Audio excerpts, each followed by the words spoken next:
हर शब्द में सच्चाई। हम जाएंगे जनता के द्वार, सुनाएंगे जनता की आवाज।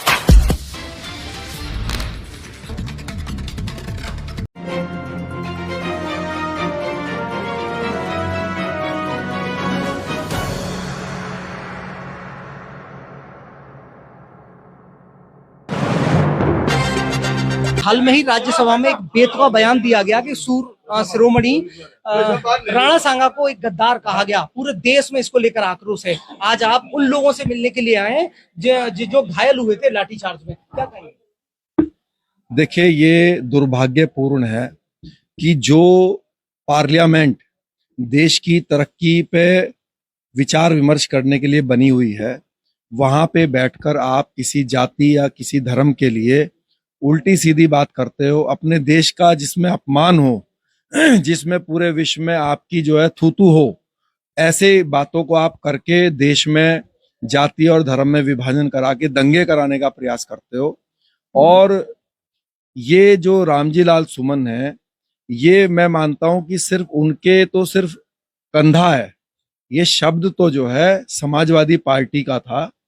और आपने देखा होगा कि कल जब पार्लियामेंट चल रही थी तो वहां पे अखिलेश यादव जी को ने जब एक टोंट मारा अमित शाह जी को और भाजपा को कि भाजपा विश्व की सबसे बड़ी पार्टी है और अध्यक्ष नहीं बना पा रही है, तो अमित शाह जी ने खड़े होकर जवाब दिया कि भाई हम एक लोकतांत्रिक व्यवस्था की पार्टी है और आप तो जो है एक दुकान खोल के बैठे हो जिसमें अगले 25 साल तक आप ही अध्यक्ष रहोगे।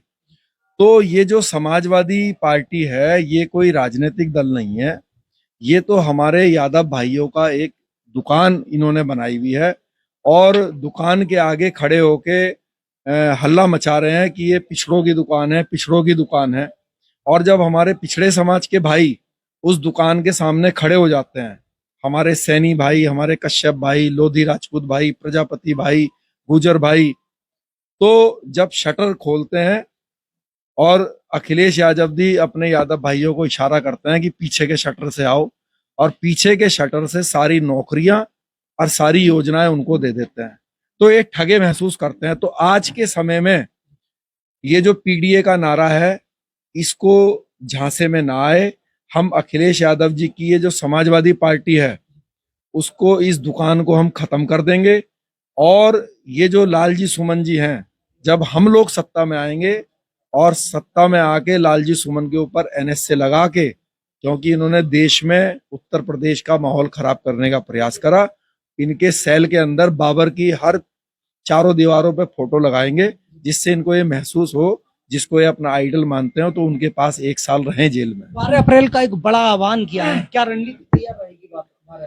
देखिए, 12 अप्रैल को हमारे जो आगरा के जितने भी सामाजिक संगठन हैं, तो उन्होंने, कई संगठनों ने पुलिस के पास परमिशन लेने के लिए एप्लीकेशन दी हुई है और जल्दी ही वो परमिशन हमें ग्रांट होगी। 12 तारीख को हम लोग महाराणा सांगा जी की जयंती मनाने जा रहे हैं, जिसमें हम सर्व समाज को बुला रहे हैं। और मेरा निजी प्रयास ये रहेगा कि जिस तरीके से माहौल खराब करने का प्रयास किया गया, क्षत्रिय और एससी भाइयों को आमने सामने करने का प्रयास किया गया, तो हम बहन मायावती जी, जो कि एससी समाज की पूरे देश की सबसे बड़ी नेता हैं और जिन्होंने बहुत अच्छी बात इस के बाद कही कि ये जो है समाजवादी पार्टी का व्यक्तित्व है, लालजी सुमन को दलित नेता के रूप में ना देखा जाए, समाजवादी पार्टी के नेता के रूप में देखा जाए। इसलिए हम बहन मायावती जी को भी अपने उस पर निमंत्रण देने के लिए जा रहे हैं इस 12 तारीख के कार्यक्रम। इसको भी मोड़ दिया जा रहा है, हिंदू और दलित है, इसीलिए उन पर हमला किया गया। नहीं, ये तो मैं देश की जनता से आपके माध्यम से ये निवेदन करूंगा कि आप अपने मन के ऊपर हाथ रख के विचार कीजिए। लालजी सुमन जी के अलावा अगर कोई भी व्यक्ति, चाहे वो किसी भी जाति धर्म का होता, अगर ये व्यक्तित्व देता तो उसका विरोध होता। हर राष्ट्रवादी, चाहे वो किसी जाति धर्म का हो, उसका विरोध करेगा, क्योंकि राणा सांगा हो चाहे